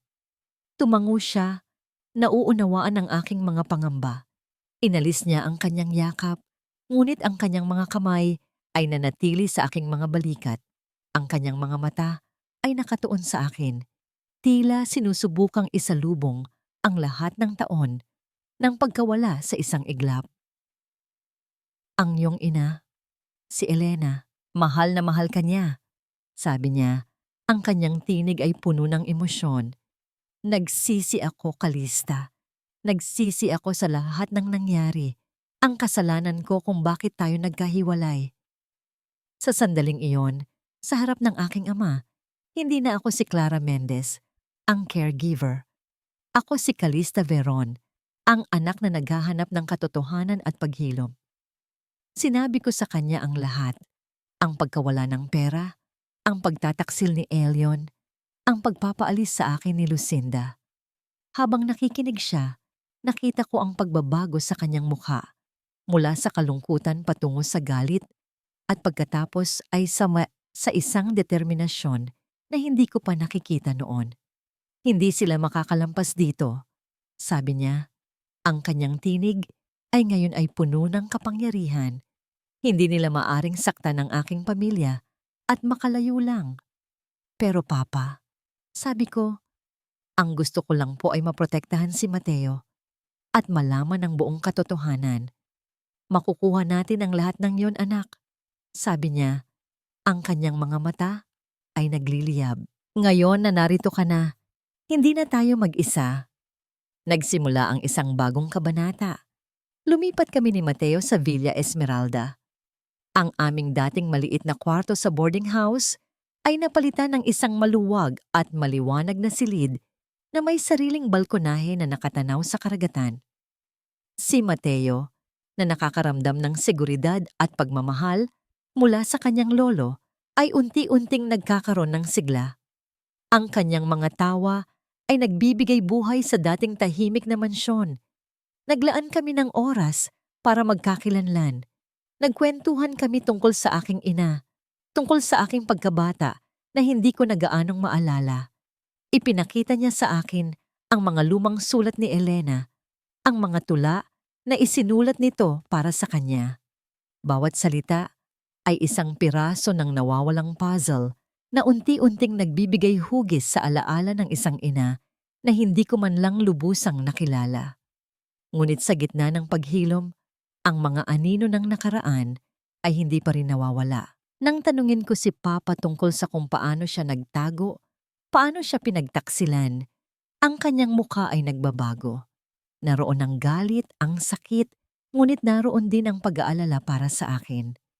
Mahalaga ang kaligtasan mo, Kalista, sabi niya, at kaligtasan ni Mateo. May mga taong hindi natin alam kung sino pa ang mga kakampi natin. Isang araw, ipinakita niya sa akin ang lumang notebook na hinahanap niya noon. Naroon ang mga tala tungkol sa kanyang negosyo, sa mga transaksyon, ngunit naroon din ang mga babala, mga pangalan na binura ng panahon, mga pangyayaring tila naglalaho sa kasaysayan. Isa sa mga pangalan na paulit-ulit kong nakikita ay ang kay Lucinda Ravago. Siya, ang babaeng ito, sabi ni Papa. Ang kanyang tinig ay puno ng pagkamuhi. Siya ang isa sa mga pinagkakatiwalaan ko noon, ngunit may iba siyang plano. Ang pangalan ng aking biyenan, ang babaeng nanira ng aking buhay, ang babaeng nagmaltrato sa akin. Ang lahat ay tila nagdurugtong. Hindi lamang siya nanakit sa akin, kundi siya rin ang may kagagawan ng pagkawala ni Papa. Ang aking galit, na dati ay nakatuon lamang kay Elion at Miraya, ay lalo pang lumaki. Kailangan nating malaman ang lahat, Papa, sabi ko. Ang aking tinig ay puno ng determinasyon. Kailangan nating ilantad ang lahat ng kanilang kasamaan.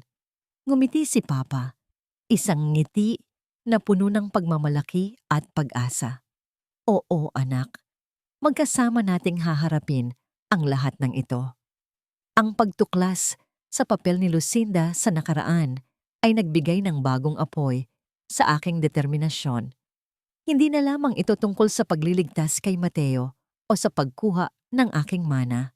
Ito ay tungkol sa paghahanap ng hustisya para sa aking ina, para sa aking sarili, at para sa lahat ng nasirang pangarap na dulot ng kanyang kasakiman. Nagpatawag si Papa ng isang pribadong imbestigador, isang matapat na tao na pinagkakatiwalaan niya noon pa man, si Attorney David Reyes. Si Attorney Reyes, isang lalaking may malalim na karanasan sa batas at sa mga kompetisyon sa negosyo, ay agad na sumang-ayon na tulungan kami. Ang kanyang pagdating ay nagbigay ng bagong pag-asa, isang profesional na tulong na kailangan namin para malantad ang katotohanan. Habang ginagampanan ko pa rin ang papel ni Clara Mendez sa Villa Esmeralda, palihim kaming nagtatagpo ni Papa at ni Attorney Reyes. Sinuri nila ang mga lumang dokumento, ang mga financial records, at ang mga tala mula sa notebook ni Papa. Sa bawat piraso ng impormasyong aming nakukuha, lalong lumilinaw ang lawak ng imbinyang plano. Nalaman namin na si Lucinda, noon pa man, ay may malalim na inggit kay Elena. Hindi lamang dahil sa pagmamahal ni Leandro dito, kundi dahil din sa paniniwala niyang nararapat lamang sa kanya ang kayamanan ng mga Veron. Ang pagkawala ni Elena at ang pagtatago ni Leandro ay nagbigay sa kanya ng pagkakataon. Ginamit niya si Elion, ang kanyang anak, na dati pa man ay may problema na sa pagsusugal, upang lapitan ako. Ang kanilang plano ay hindi lamang ang makuha ang aking mana, kundi ang tuluyang sirain ang pangalan ng mga Veron sa pamamagitan ng pagpapalabas na mayroon akong mga problema sa pamilya at mentalidad. Isang paraan para hindi ako maging lehitimong tagapagmana. Ang kaso ng pagkawala mo, anak, sabi ni Papa, habang hawak ang isang lumang file na may nakasulat na Veron Case, Confidential. Hindi iyon aksidente. Inayos nila ang lahat para isipin ng lahat na namatay ka o nawala na lang. Ang mga salitang yon ay nagbigay ng malalim na kirot sa aking puso. Ang aking pagkawala, ang aking pagiging ulila ay isang planadong pangyayari. Ang buong buhay ko ay isang kasinungalingan. Kailangan nating patunayan ang lahat ng ito, sabi ni Attorney Reyes. Ang kanyang mga mata ay seryoso. Ang mga dokumento, ang mga testimonya, kailangan nating maging handa bago natin sila harapin. Ang paghahanda ay hindi naging madali. Kailangan naming mahanap ang mga taong may alam noon, ngunit natatakot magsalita. Kailangan naming pagtagpi-tagpiin ang mga pira-pirasong alaala ni Papa at ang aking sariling mga karanasan bilang si Clara para mabuo ang buong kwento. Samantala, sa Villa Esmeralda, nagpatuloy ako sa aking tungkulin bilang caregiver. Ngunit sa bawat paghahain ko ng pagkain, sa bawat pag-aayos ko ng kumot, ang aking isipan ay puno ng plano. Natutunan kong makilala ang mga kilos ni Mr. Veron, ang mga sandali ng kanyang pagmumuni-muni. Nagsimula akong magtanong tungkol sa kanyang nakaraan, hindi bilang isang caregiver, kundi bilang isang anak na nais malaman ang kwento ng kanyang ama. Isang hapon, habang nakaupo kami sa hardin, ang hardin na paborito ng aking ina, naglakas loob akong magtanong, Papa, naalala niyo po ba noong unang beses kayong nagpakita ng pagmamahal kay Mama? Paano po yun nagsimula? Tumingin siya sa akin. Ang kanyang mga mata ay tila nakakita ng liwanag sa gitna ng kadiliman. Mahal na mahal ko ang iyong ina, Calista. Sabi niya, ang kanyang tinig ay puno ng pagnanasa. Siya ang liwanag sa aking buhay. Ang mga kwentong ito ang nagbibigay sa akin ng lakas. Ang pagmamahal na yon, ang pagmamahal na nagbigay daan Sa aking pag-iral, ang siyang magiging sandata namin laban sa dilim na dulot ni Lucina. Ang pagtuklas sa papel ni Lucinda sa nakaraan ay nagbigay ng bagong apoy sa aking determinasyon. Hindi na lamang ito tungkol sa pagliligtas kay Mateo o sa pagkuha ng aking mana. Ito ay tungkol sa paghahanap ng hustisya para sa aking ina, para sa aking sarili, at para sa lahat ng nasirang pangarap na dulot ng kanyang kasakiman. Nagpatawag si Papa ng isang pribadong investigador, isang matapat na tao na pinagkakatiwalaan niya noon pa man, si Attorney David Reyes. Si Attorney Reyes isang lalaking may malalim na karanasan sa batas at sa mga kompetisyon sa negosyo, ay agad na sumang-ayon na tulungan kami. Ang kanyang pagdating ay nagbigay ng bagong pag-asa, isang propesyonal na tulong na kailangan namin para malantad ang katotohanan. Habang ginagampanan ko pa rin ang papel ni Clara Mendez sa Villa Esmeralda, palihim kaming nagtatagpo ni Papa at ni Attorney Reyes. Sinuri nila ang mga lumang dokumento, ang mga financial records at ang mga tala mula sa notebook ni Papa. Sa bawat piraso ng impormasyong aming nakukuha, lalong lumilinaw ang lawak ng imbinyang plano. Nalaman namin na si Lucinda, noon pa man, ay may malalim na inggit kay Elena. Hindi lamang dahil sa pagmamahal ni Leandro dito, kundi dahil din sa paniniwala niyang nararapat lamang sa kanya ang kayamanan ng mga Veron. Ang pagkawala ni Elena at ang pagtatago ni Leandro ay nagbigay sa kanya ng pagkakataon.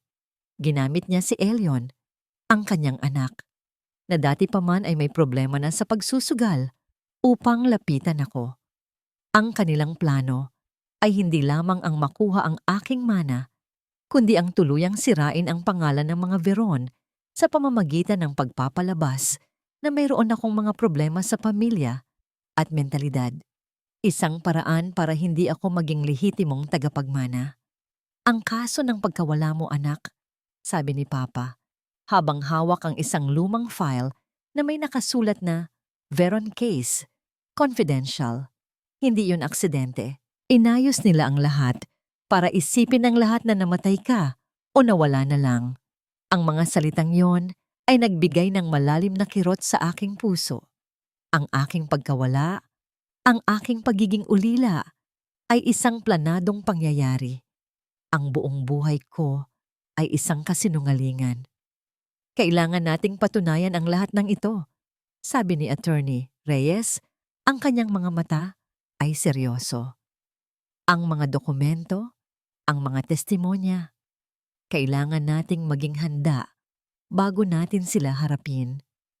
Ang paghahanda ay hindi naging madali.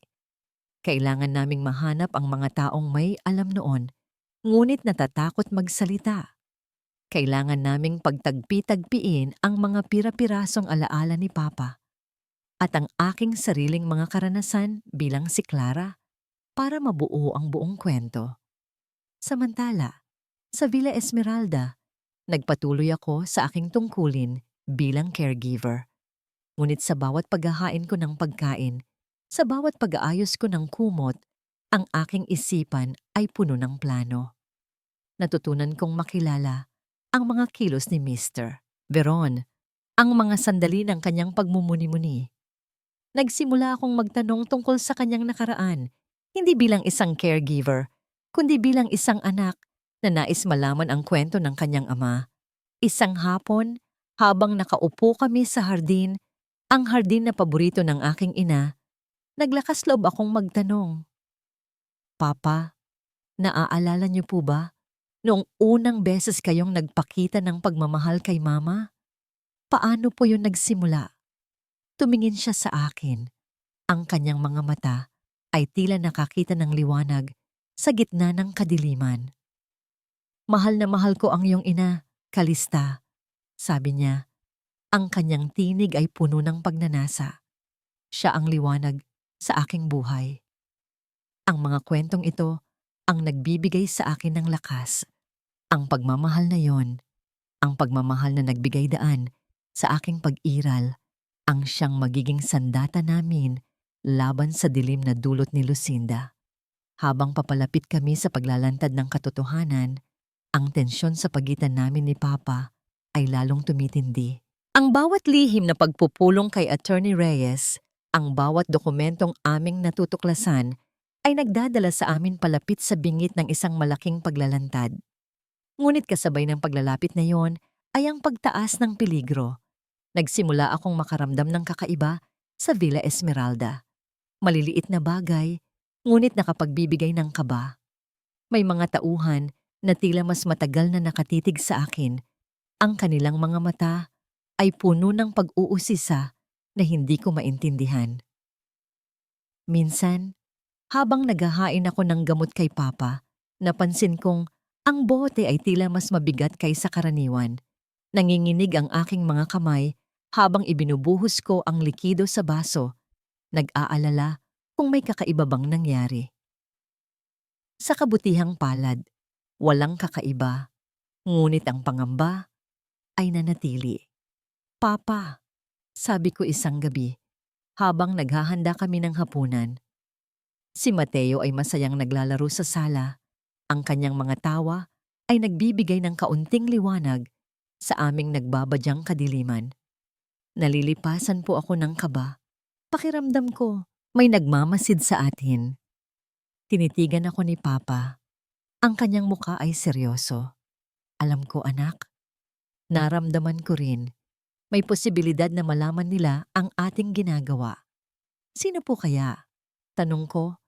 Ang aking tinig ay nanginginig. Si Lucinda, sagot niya. Ang pangalan ng kanyang kapatid na babae ay tila may kapangyarihan na magpatahimik sa buong silid. Hindi siya magpapatalo ng ganun-ganun lang. Siguradong may paraan siya para malaman kung ano ang ating binabalak. Nagpa siya si Papa na ipagmadali ang mga hakbang. Kailangan naming makuha ang mga ebidensya bago pa man sila magkaroon ng pagkakataon na baguhin o sirain ang mga ito. Si Attorney Reyes ay nagsumite na ng ilang mga petisyon sa korte, humihingi ng access sa mga archive ng kumpanya at mga personal na record. Ngunit ang proseso ay mabagal at ang bawat araw na lumilipas ay nagbibigay kay Lucinda ng mas maraming oras para magplano. Isang gabi, habang naghahanda ako ng gamot ni Papa, may kumatok sa pinto ng kanyang silid. Hindi ito ang karaniwang kumatok ng mga tauhan. Ito ay mahina. Halos hindi marinig. Ngunit merong pagmamadali dito. Bumukas ang pinto at pumasok si Elion. Napakalaki ng gulat ko. Si Elion, ang lalaking nanira ng aking buhay, ang ama ni Mateo. Narito siya, sa Villa Esmeralda. Ang kanyang damit ay hindi na kasing linis ng dati. Ang kanyang mukha ay may bakas ng pagod at takot. Kalista, sabi niya. Ang kanyang tinig ay nanginginig. Kailangan kitang makausap. Tumayo ako. Ang aking puso ay bumibilis. Ano ang ginagawa mo dito, Elion? Nalaman ko ang ginagawa ninyo. Sabi niya, ang kanyang mga mata ay puno ng desperasyon. Si Mama, alam niya ang tungkol dito. Nanganganib kayo. Nagulat ako. Si Lucinda, alam niya na? Paano? Sinabi sa akin ni Mama na tinutulungan mo siya na ibalik ang pangalan ng Beron, na nilalabanan mo siya. Sabi ni Elion, ang kanyang tinig ay lalong naging desperado. Pero mali ka, Kalista. Si Mama ang may hawak ng lahat ng impormasyon. Siya ang nag-utos sa lahat ng ito noon. Ang mga salitang yon ay tila nagpatigil sa aking mundo. Si Lucinda, ang lahat ng ito ay plano niya. Mula pa noon, ang pagtataksil ni Elion, ang pagpapahirap sa akin, lahat iyon ay utos ng kanyang ina. Hindi ako makapapayag na masira ang pangalan ng pamilya natin. Sabi ni Elion, tila nagmamakaawa. Mama, si Mama ang nag-utos sa akin na kunin ang pera noon. Siya ang nagplano ng lahat. Kung malalaman niya na tinutulungan mo si Papa, mapapahamak ka, Kalista. Mapapahamak tayong lahat. Naramdaman ko ang takot. Ngunit kasabay nito, ang galit. Ang babaeng ito, Si Lucinda ay hindi lamang nanakit sa akin. Sinira niya ang buhay ng aking pamilya. Sinira niya ang aking ina. At ngayon, gusto niyang sirain din ang aking ama at ako. Anong gusto mong mangyari, Elion? Tanong ko. Ang aking tinig ay matatag sa kabila ng aking nanginginig na damdamin. Tulungan mo kami, sabi niya. Ang kanyang mga mata ay puno ng pakiusap. Tulungan mo kaming makaligtas dito. Alam ko kung saan nakatago ang mga tunay na dokumento, ang mga ebidensya na magpapabagsak kay Mama. Ibigay mo sa akin ang mga nakuha ninyo at ibibigay ko sa inyo ang mga iyon. Isang mapanganib na laro ang aking kinasasadlakan. Si Elion, na dating kaaway, ngayon ay tila nag-aalok ng tulong. Ngunit maaari ko ba siyang pagkatiwalaan? O isa lamang itong patibong? Ang kapalaran ni Mateo at ang katotohanan na aming hinahanap ay nakasalalay sa aking desisyon. Ang pagdating ni Elion ay parang isang ipo-ipo na biglang bumulabog sa tahimik naming paghahanda. Ang kanyang mga salita tungkol sa kaalaman ni Lucinda, ang kanyang babala, at ang kanyang hindi inaasahang alok ng tulong ay nagpabalik sa akin sa pinakasimula ng aking pagdurusa.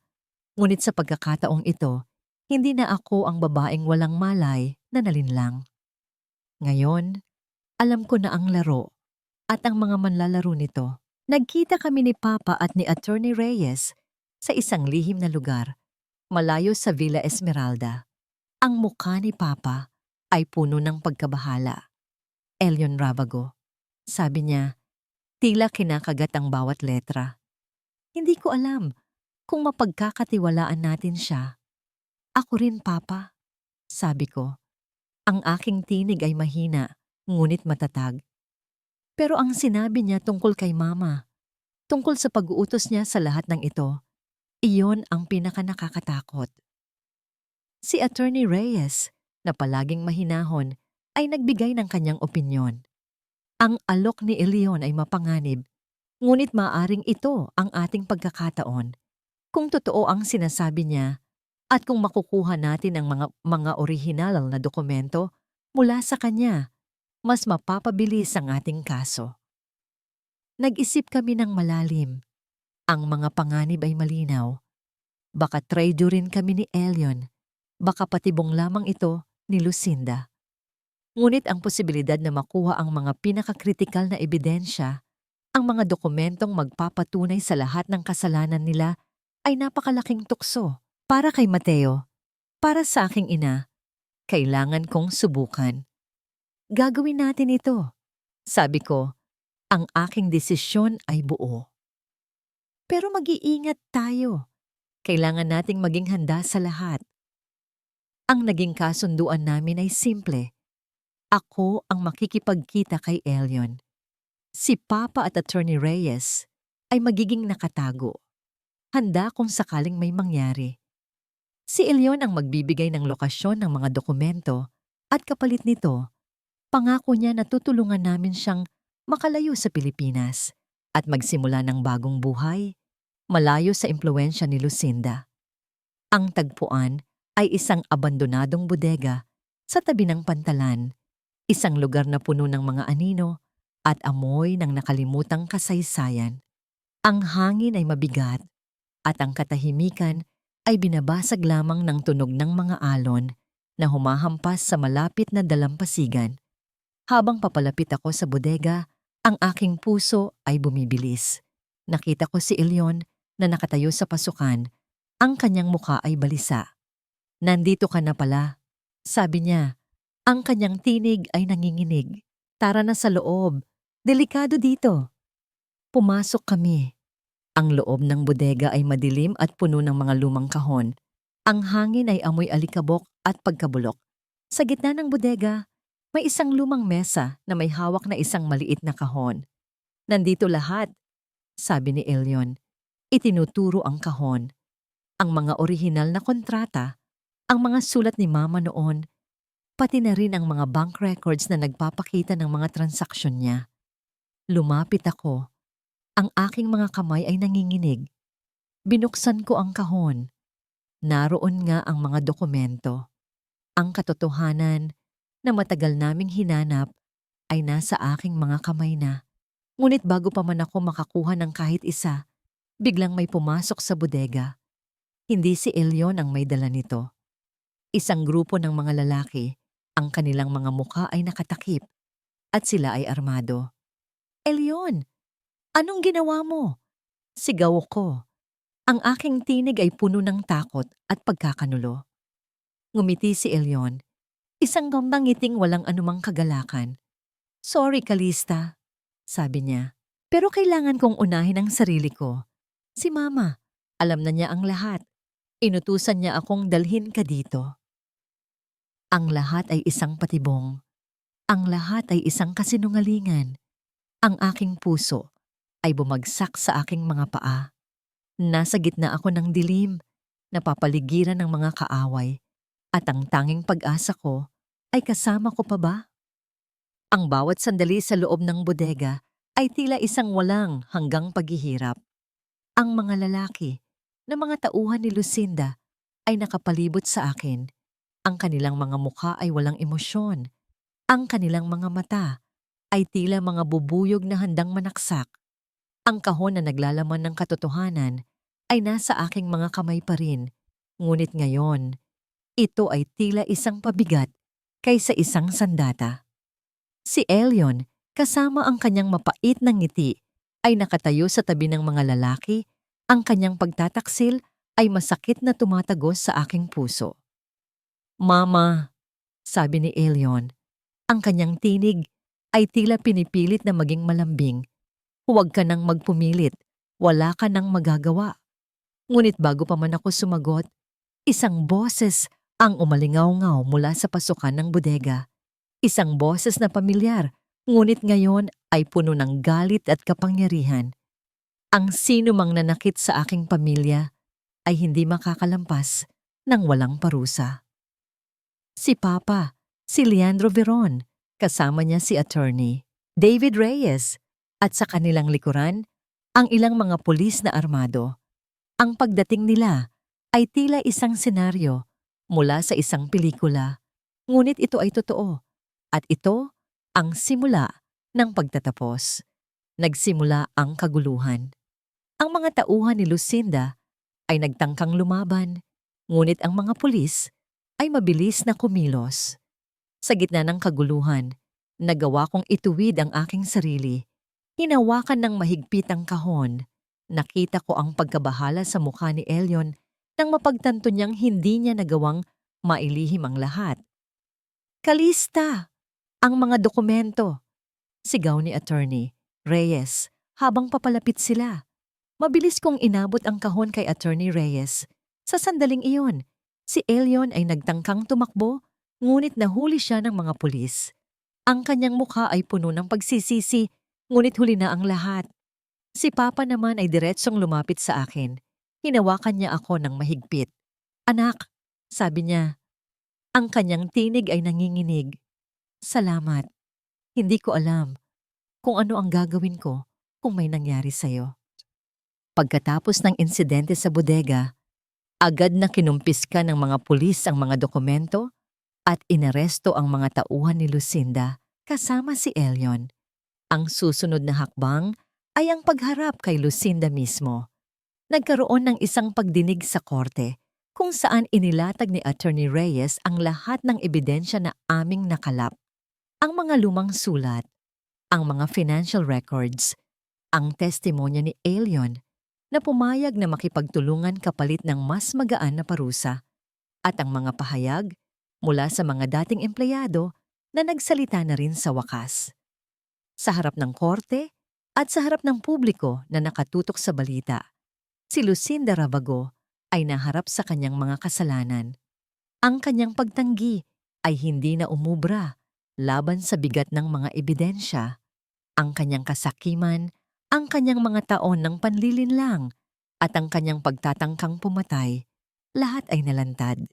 Hindi niya nakuha ang kanyang inaasam na imperyo. Sa halip, siya ay nahatulan ng mga krimen na kanyang ginawa, at ang kanyang pangalan ay nadungisan magpakailanman. Ang katarungan, kahit na may kasamang sakit, ay sa wakas ay naipagkaloob.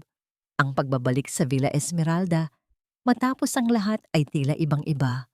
Ang mga anino ay nawala na. Ang mga bulong-bulungan ay napalitan ng katahimikan. Si Papa, na ngayon ay malaya na sa bigat ng nakaraan, ay nagbabalik sa pamamahala ng kanyang kumpanya. Ngunit sa pagkakataong ito, kasama na niya ako. "Kalista," sabi niya isang araw, habang nakatingin kami sa karagatan mula sa aming balkonahe. "Salamat sa lahat. Hindi ko alam kung ano ang mangyayari kung wala ka." Ngumiti ako. "Magkasama po tayo, Papa. Magkasama nating bubuuin muli ang lahat." Ang mga sugat ay naroon pa, ngunit ang paghilom ay nagsimula na. Ang katarungan ay naipagkaloob, at ang aming pamilya, na minsan ay nawasak, ay muling nabuo, mas matatag kaysa dati. Lumipas ang ilang taon mula ng araw na yon sa bodega. Ang Villa Esmeralda, na dating puno ng mga anino ng kalungkutan at kasinungalingan, ay ngayoy tahanan na ng tawanan at pagmamahalan. Ang mga chandelier ay patuloy na kumikinang, ngunit ngayon ay nagbibigay liwanag sa mga masasayang pagtitipon ng pamilya. Si Mateo, na ngayoy isang masigla at malusog na binatilyo, ay ang sentro ng aming mundo. Ang kanyang paggaling ay hindi lamang pisikal, kundi pati na rin sa emosyonal.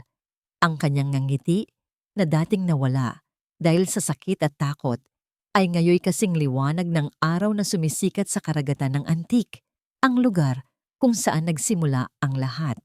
Ako, si Calista Veron, ay hindi na ang babaeng inapi at nilinlang. Ang mga sugat ng nakaraan ay naroon pa, ngunit ang mga ito ay naging bahagi na ng aking lakas. Sa tulong ni Papa, naitayo ko muli ang Veron Maritime Holdings, hindi bilang isang tagapagmana na umupo lamang, kundi bilang isang leader na may puso at pananaw. Ang aking kaalaman sa hirap ng buhay ay nagbigay sa akin ng kakaibang pag-unawa sa mga empleyado, at ang aking determinasyon ay nagtulak sa kumpanya na maging mas makatao at responsable. Ngunit ang pinakamalaking tagumpay ko ay hindi sa negosyo, kundi sa pagpapalaki kay Mateo at sa pagpapanumbalik ng relasyon ko kay Papa. Kami ngayon ay isang pamilya na nabuo muli mula sa abo ng pagtataksil at kasinungalingan, ngunit pinatatag ng pag-ibig, pagpapatawad at katotohanan. Ang aming relasyon ay hindi perpekto. May mga sandali pa rin ng pagdududa at pangamba, ngunit ang pundasyon namin ay matatag, ang pagmamahal sa isa't isa. Si Papa, si Leandro Veron, ay nakahanap ng kapayapaan. Ang kanyang mga mata ay hindi na kasing lungkot ng dati.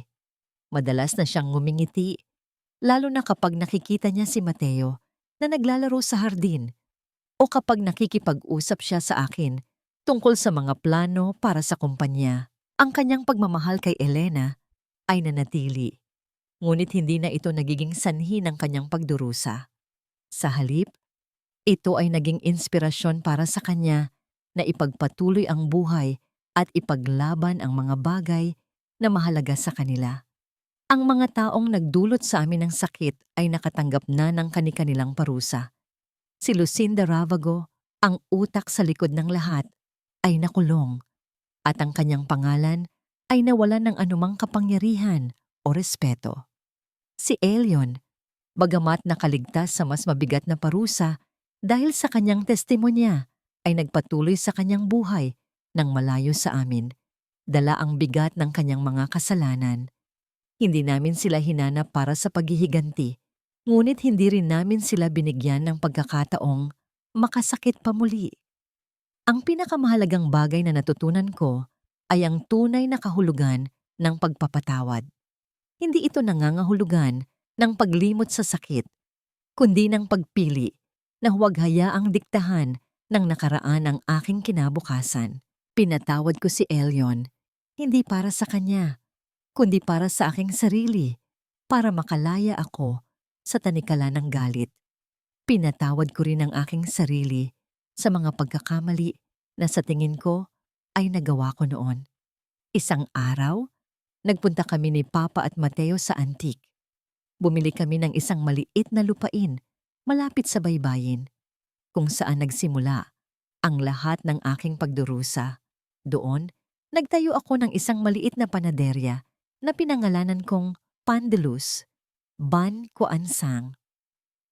Hindi ito ang malaking imperyo ng negosyo, ngunit ito ang aking pangarap, ang aking maliit na kanlungan, kung saan maaari akong magbahagi ng tamis at pag-asa sa iba. Ang huling eksena ay kami, si Papa, si Mateo, at ako. Nakaupo sa baybayin ng antique, pinapanood ang paglubog ng araw. Ang hangin ay sariwa, ang dagat ay payapa. Si Mateo, na ngayon ay may hawak na isang maliit na shell, ay tumatakbo sa dalampasigan. Ang kanyang mga tawa ay sumasabay sa hampas ng mga alon. "Ang ganda dito, Kalista," sabi ni Papa. Ang kanyang tinig ay puno ng kapayapaan. "Parang dito talaga dapat tayo nagsimula." Ngumiti ako. Ang aking puso ay puno ng pasasalamat. "Oo, Papa. Dito tayo nagsimula. At dito rin tayo magpapatuloy." Ang karagatan sa aming harapan ay malawak, tulad ng aming hinaharap. Puno ng hindi pa natutuklasang mga posibilidad, puno ng pangako ng bagong umaga. Ang aming paglalakbay ay hindi naging madali. Ngunit sa bawat hakbang, sa bawat pagsubok, natutunan namin ang tunay na kahulugan ng pagmamahal, ng pagpapatawad, at ng lakas na nagmumula sa aming puso. Ang aming kwento ay isang patunay na kahit pagkatapos ng pinakamadilim na gabi, palaging may bukang liwayway na darating.